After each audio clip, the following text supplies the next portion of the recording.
So let's talk about this topic, and we did a lot of this already, believe it or not, when you realize it, in the lab. The lab was an intro about this topic. There were really two labs, more of an activity first. You remember the blue and red car?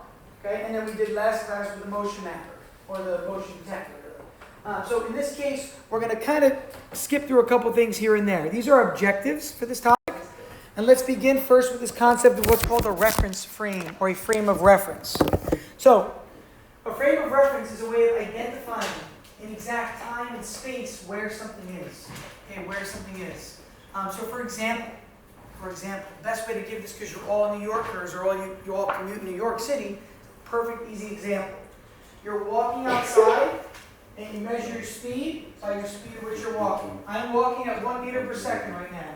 This is what 1 meter per second looks like. I'm taking steps that are about 1 meter in length. If you don't know what a meter is, take a big stride. A big stride is about 1 meter. If you have longer legs, obviously it's different. Take a little bit shorter. But this is about 1 meter per second right now. Okay, I'm walking at 1 meter per second. Now imagine I get on the 405, I come from Brooklyn, I get on the 405 at Union Square, and I realize I'm on the wrong train car, because I know on a train car exactly where they are to get off. I hope you know this by now, so you get to the exits easier, right? We all see that. So I realize I'm on the wrong train car. Okay, I got to walk through this train car to go to the next one. So I start walking through the train car. At the same time, the train starts moving. And I look out the window, and I see people on the platform. And they're not moving by at 1 meter per second, even though that's how I'm walking. How fast are they moving past? Ish. More or less? More or less. Less, depending on what?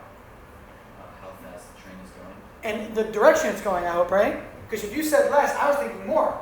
If the train is moving with me, and I'm walking with the train, it would feel like I'm going really fast. Everyone's going to be flying by. If the train happens to be going northbound, and I'm walking southbound on the train, then I'm going to see, actually, the train is still moving. So I'm going to decide this weird thing where the train's moving like 20 miles an hour. I'm walking at 5 miles an hour. It's going to be this weird feeling like things are moving differently. So our frame of reference is really important. If I'm on the earth, the speed I'm walking at is the speed I'm walking at. But if I'm not a moving body, the speed I'm walking at is only true relative to that moving body. So if I'm like, I don't know, on that train car, let's draw a diagram now so it's easier. Diagrams are easy to see. I'm on the train car. The train is moving at the velocity of 20 miles per hour. And I'm standing here stationary. I feel like I'm moving at 20 miles an hour because I'm on the train car. I can see things whipping past me at every station. Now, it is completely dark and it's underground and you see nothing outside. And the train is moving at 20 miles an hour and is not accelerating at all. Just a constant 20. What does that feel like? What does it feel like? Like it's not moving. Yeah, it feels like nothing. We're going to talk about that later in the year, why that is. When you don't have acceleration, when something is moving at a constant speed, you've done this before, you're in the car, your parents are driving on the highway, you feel that like humming of the car, you get tired, you were just at a family event all day, you want to go home and go to sleep, you nod off and you don't realize why. Because when the car is moving at a constant velocity, you don't feel motion at all. But when a car or something accelerates, which we'll talk about next chapter, acceleration, you feel that like back and forth, okay? That effect of your body being pulled forward when the car stops short, or your body getting pushed back when the car speeds up or accelerates. But when we're moving at a constant rate, we don't feel it.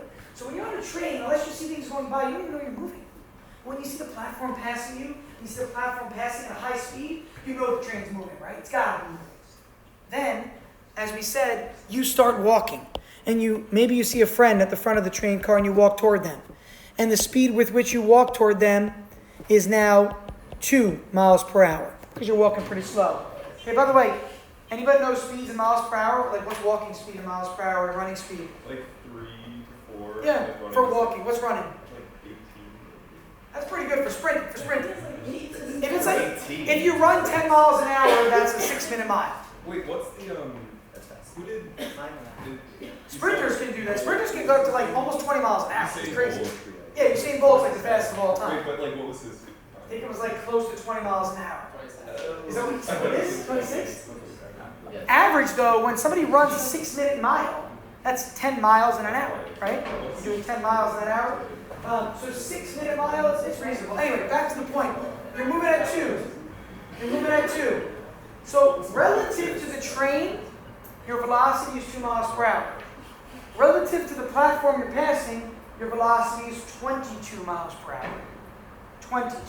What am I doing, obviously? Add. Okay, if I was walking backward, what would I do? Subtract. I would probably subtract, right? This is the beginning of what we're going to talk about is called vectors. Vectors, nice. We're going to talk about vectors a lot. Okay, direction matters. Direction matters. So if I walk forward, it feels like 22. If I walk backward, it feels like 18. Now, I can get crazy with this example, by the way, and I do it in your notes. You'll see later.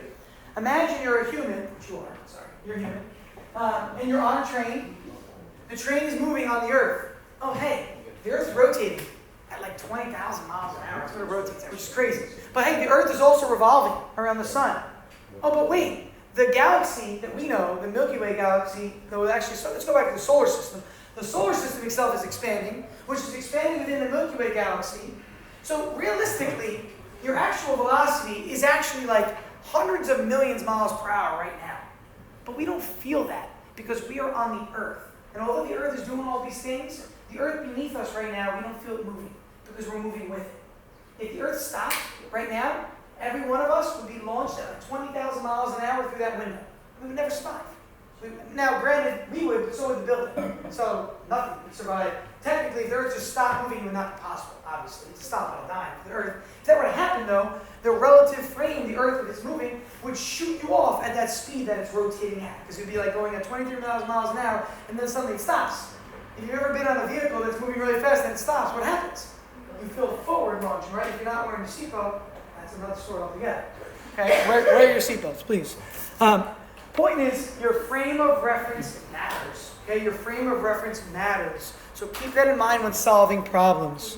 All right, let's keep going. Displacement. Displacement is the change in an object's position. The change in an object's position. Right now, I'm standing right here.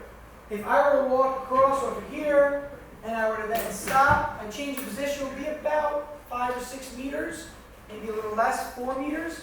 But if I were to then go here, now my change in position from where I was standing around like Maggie and Mike there would be the direct hypotenuse of the right triangle I just made.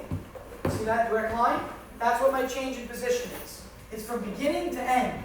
So does the path taken matter? No. I could have started there and done this, right? All the way around here. And technically that's a lot longer in distance to get here than it is to take that shortcut, right? But my change in position is identical in both of those scenarios. So displacement, all we care about is where we start and where we end. Where we start and where we end. So we're going to use X, the symbol X, to stand for the current position of the object. You see it right on the board there. X0 stands for, anyone? Very good. Initial position of the object. This should be familiar to you because you've used delta before. Where have you used the symbol delta? Average rate of change in your pre-calc class right now. I'm assuming you've done this. Now, if you're not pre-calc, you all should be, but if you were for some reason, you would have learned this in slope. Delta y or delta x, right? Either way, you've learned delta at some point. It's final minus initial. It's always final minus initial. So, although I didn't call this XF, which a lot of like introductory physics courses use F for final, it's not ever used in college. So I'm not going to do that because most of you are going to end up studying science or engineering or math, so I want you to learn it the right way. A lot of like very simple physics high school courses use XF and XI for final and initial, but F stands for a lot of other things later. It's for friction. It's not the right nomenclature at all. So when I see X there, it just means the current position, which you can interpret as the final position, the position at the end of the problem. So the gecko here, the gecko's initial position was around 22 centimeters. The gecko's final position was around, or 23, whatever that is, right? Say 23. The gecko's final position was around 85 or so. So I can find my displacement by doing 85 minus 23. Now, that measurement was taken from where? The middle of the gecko. You could do the same thing instead of the middle, though, and do this. And measure between there. Will I get the same answer? Yeah. I hope so. Part of the reason you did the ping pong lab was to talk about measurements. Remember the ping pong, like the ball that's shot in the can? You either chose the front of the ball, the middle of the ball, or the back of the ball. But you were consistent. You were consistent. So if you're going to use the back of the gecko, here it is. And then it goes to there. But either way, the gap between the blue lines or the gap between the red lines will be the same as the delta x value shown above. Okay, it's the exact same thing. What happens if I walk around? Hold on, let's go to the next question. Dang, yeah, let's go to the next question first before I ask that. Let me make one more statement. We spoke about vectors briefly. Safina used the phrase vector there a little while ago. I said direction matters. If the gecko walked backwards, meaning that direction, your final number would be smaller than your initial, wouldn't it? So what kind of a delta x value would you get as an answer, everybody? Negative. It would be negative. Think about this. You start here at 70, you end here at 10. 10 minus 70 is negative 60. So when walking left, your displacement is negative. When walking right, your displacement is positive. We're only doing left-right motion right now. When we do vertical motion soon, we'll talk about up and down. Same concept, okay? Same concept. So it is a vector quantity. It is a vector quantity. So let's go to the first example then. The space shuttle takes off from Florida and circles the Earth several times, finally landing in California. While the shuttle is in flight, a photographer flies directly from Florida to California to take pictures of the astronauts when they step off the shuttle. Who undergoes the larger displacement in the problem? I saw one hand pop up right away. I see a second hand. How many think they know this right away? 2 still only? Okay. Think about it a little bit more. Take another minute or so. Draw a picture. Pictures always help a lot. I'll draw the picture to help you actually before I see a third hand, okay? As you get it, raise your hand so I get an idea of where people are at. Here's Florida, here's California, here's the astronauts. Take a look at the astronauts. Okay? And then here's the guys taking off, or the people taking off, and that's where they end up. So those are the 2 paths. One is in red, one is in green. I see 1, 2, 3, 4, 5, 6, 7, 8. All right, we got a majority now. Good. Rob, tell me, what's the answer? They have the same. They have the same. How come, Rob? Because it doesn't matter about the journey as much as the distance between the initial. Spoken like a true Loyola. Doesn't matter. The journey taken. It's the destination in mind. That's great, Rob. I like it. So the path taken matters not at all, right? Not one bit. It's where you end up. So the answer is they are definitely the same displacements. The same displacements. Now, what if the astronauts were to leave from Florida and then land back at the same space station in Florida? The astronauts would have less displacement because they have moved. It would be 0. Good. It would be 0 though. So they would both be 0 technically. I'm absolutely sorry. And the other one didn't ever fly away. Oh, okay. Yeah. So if they both stayed in Florida, like start in Florida, go up in the air as an astronaut, loop around the Earth, do all the stuff you do, measure everything. By the way, we learned so much science from NASA, in case you didn't know that. A lot of the science we understand today, a lot of materials you use, Velcro, was invented by NASA. A lot of things you know today was all invented by NASA. Food, freeze-dried food, NASA. Like there's so much that NASA invented that we don't realize and that we've taken for granted. Anyway, experiments are done while in space. This is a common thing. Astronauts go up to the International Space Station. They do tons of different scientific experiments. Why? There's no feeling of gravity. The zero-G effect allows experiments to take place that can't take place on the Earth, which is really incredible. So, as a result of this, if you end where you start, even if you go up for 3 months and land in the same spot, Hudson's right, your displacement is indeed 0. 0 displacement. Okay? Let's go to example number 2. Spend 2 minutes diagramming, and talking to your neighbor about how to approach this problem. 2 minutes, please, go.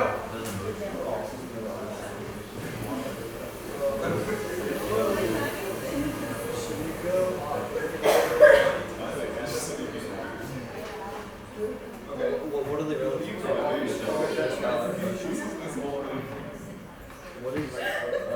What are these distances relative to perspective? They're positions. So if you want to draw like a number line, you could draw a number line and call something the origin and then compare it to that. So there's no real There's no value there yet. Okay. If you want a hint is draw a number line to help you. Draw a number line from 0 and then label the number line. Draw an x-axis, pretty much. That's a good question, though. Thanks for asking that. Let's draw an x-axis. How about you try that? I think drawing an x-axis is probably a good idea. I think it'd be a great idea. What about a y-axis? I don't know. You could draw a y-axis. You would just be walking vertically. Z-axis works too. Walking with the They're all dummy variables, x, y, and z. They can handle it, really. Again, my suggestion is to draw a number line, aka draw an x-axis. It might help you to think about positions, where they are, show motion on there, draw line segments. Where's the deli? For deli is 240. Respectively, so in that order. The office is 20. The office is 20.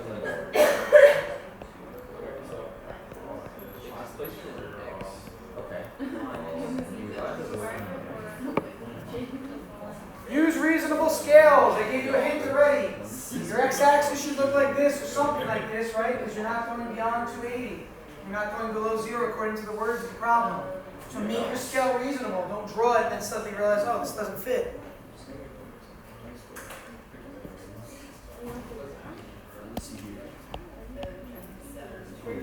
You leave the office. And you log this over here. Displacement is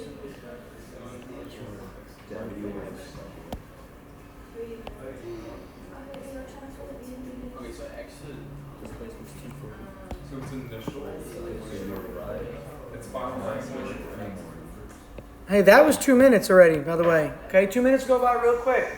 Okay, I promise you this on a test. You want to be able to read something and start your diagram right away and interpret it.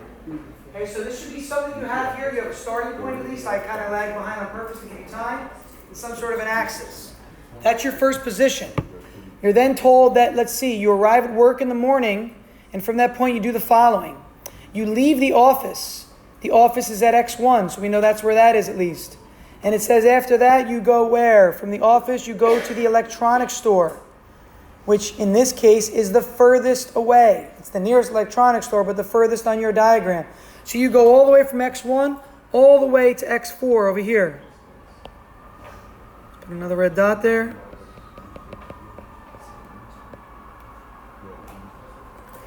So your path taken right now is this.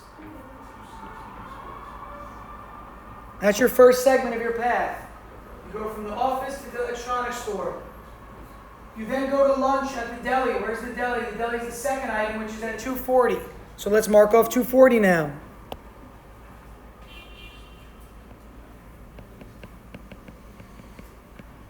So let's draw that. So now we go back to the deli like that. There's our second path in blue. It then says after that, let's see, you leave the office, go to the deli. Next, you head back to the electronics store for an adapter to connect the headphones to your phone. Oh, can't believe I forgot that adapter. All right, go back to the electronics store. There's the green path. And then I'm guessing finally we're going to walk back somewhere. Let's see, after that, we go to the subway, which is at a position of 140 meters. That is listed as X3. And we're going to head back, and I'll use a new color. Let's use something else. Do we have anything else? Help me out. I'll use gray. All right. And we go back from here all the way back to, again, the subway. So we started here. We walk across. We walk back. We walk back to the electronics store. Then we walk to the subway. What does the question ask us? It says, at this moment when waiting at the subway, what is your distance and what is your displacement? So displacement we talked about. So what would be the displacement from here, where you started, to here where you're ending? What's the number, Max? 120. Does everybody see that? Is he right? I did the math? Okay, thanks, Max. Yeah, 120. Good. How would you figure out distance? How would you figure out distance in a problem such as this? What do you think? Use common sense. It's easier than it looks, I promise. How would you physically figure out the distance you've walked, you've traveled? Well, add all the vectors up, but here's the thing. You got to add them all up, assume they're all positive vectors, because distance is positive. I'm going to talk about that next class more. So ready? This first leg of the segment was 20 to 280. That's 260, right? Then plus 40, plus another 140. So your distance is the sum of all these segments. The direction does not matter for distance. So our displacement is going to be 120, our final minus initial, which was 140 minus 20, which equaled 120. Max gave us that. Our distance is the summation of all the distances along the way. Now, you don't need to use this formula. I'm just writing it out because I know in pre-calc you've probably seen this stuff, or maybe you will. The summation of all your distances from distance 1 up to however many you have k. Just means add up all your distances. So d1 plus 2 plus 3 plus 4, 260 plus 40 plus 40 plus 140. I think I'm doing that right. Yeah. Okay. You will get 480 meters. Let's compare and contrast. Based on this example, and expanding and extending this example to future problems, which will be greater, distance or displacement, and why? And why? And why? Savannah? Distance, because like you're making all these different trips and you're adding up all those values. Very good. The displacement is just the two values. And if you add all these vectors together to displacement, the blue and the gray would be negative numbers. Okay? Distance are always positive numbers. So distance will always be greater or equal to your displacement. But never less. Never less. We will continue to finish this lesson on Wednesday. Again, start your problem sets, please. Is it okay if I come around like 3 times? I'm only for 3:45, but you can come anytime up until 3:45. Okay. But I have to be there because my babysitter's down at 4:45. Yeah. Okay. Anytime you want to join, you don't have to be on time. So you can come for 10 minutes, come for 20, whatever.